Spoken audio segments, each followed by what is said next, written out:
ايه رأيكم لو اعمل معاكم النهاردة الشريك بطريقة سهلة وبسيطة جدا؟ عملتها معاكم قبل كده والناس كتير جدا جربتها وقالت انها تجنن. تعالوا بينا نشوف هنعملها ازاي. طريقة بسيطة وسهلة وحاجة كده من الاخر. الريحة هتملى البيت كله دفء، بجد تجنن. الشريك من الحاجات الهشة والطرية ومقادير مظبوطة جدا، وهيطلع معاكي ناجح اخر حاجة. انا مروة، لو اول مرة تشوفيني وتتابعيني متنسيش تشتركي في القناة وقوليلي من اي بلد انتي بتتابعيني، وقوليلي كمان ايه رأيك في وصفاتنا. تعالوا بينا نشوف نعمل العظمة دي ازاي. العظمة دي يا جماعة بتتعمل بمكونات بسيطة متوفرة في كل بيت.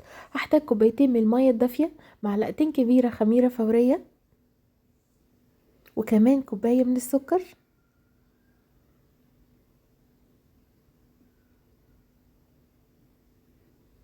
تمام كده. وهنقلب كويس جدا، عايزين ندوب السكر تماما. بعد كده هننزل بأربع معالق كبار من الحليب البودرة. انا المرة دي في الفيديو ده عاملة مقدارين مش مقدار واحد زي الفيديو اللي فات.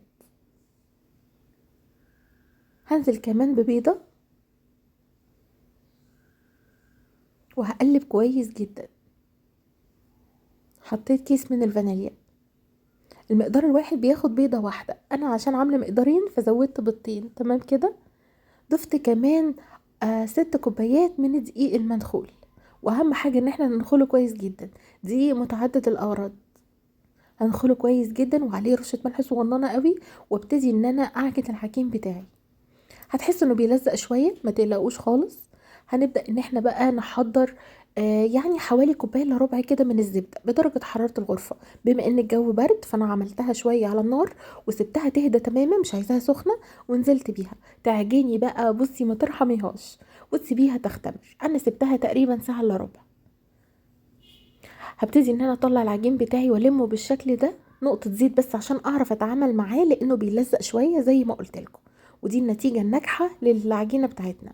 هبتدي اقطعها بقى قطع صغيرة، المقاس اللي انت عايزاه. عملت معاكم قبل كده المقدار عمل 8 قطع من الشريك.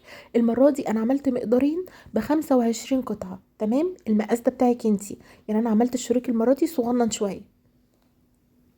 هبتدي الم العجينة بتاعتي قد البرتقانية الصغننة او الليمونة الكبيرة شوية. هخلص الكمية بتاعتي كلها بنفس الطريقة عشان تسهل عليا التشكيل بتاعي. موضوع سهل وبسيط جدا زي ما انتوا شايفين. نقطة من الزيت وابتدي انزل بقطعة العجين بتاعتي.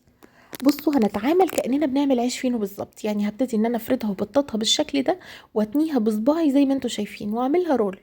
طولوا بقى الرول على قد ما تقدروا.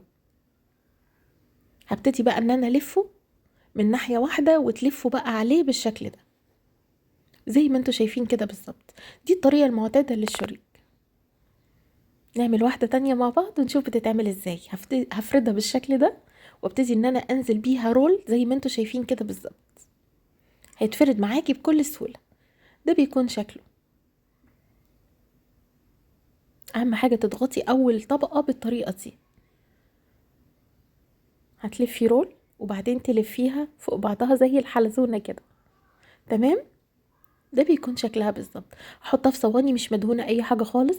هدهنها شوية من الحليب العادي خالص، مش هتضيفي عليه اي اضافات. وهنزل كمان شوية من السكر، كتير شوية، لان الشريك ده بيكون مسكر يا جماعة، ما بيكونش حادق.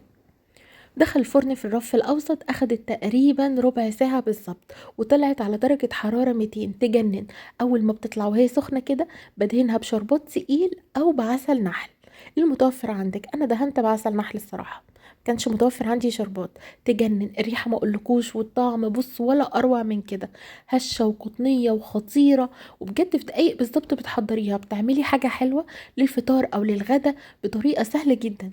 شايفين الطعامة؟ جربوها ومنتظر رأيكم في الكومنتات. واللي جربها مني من الفيديو اللي فات ياريت ينزل في التطبيقات. اشوفكم في فيديو جديد ووصفة جديدة. باي باي.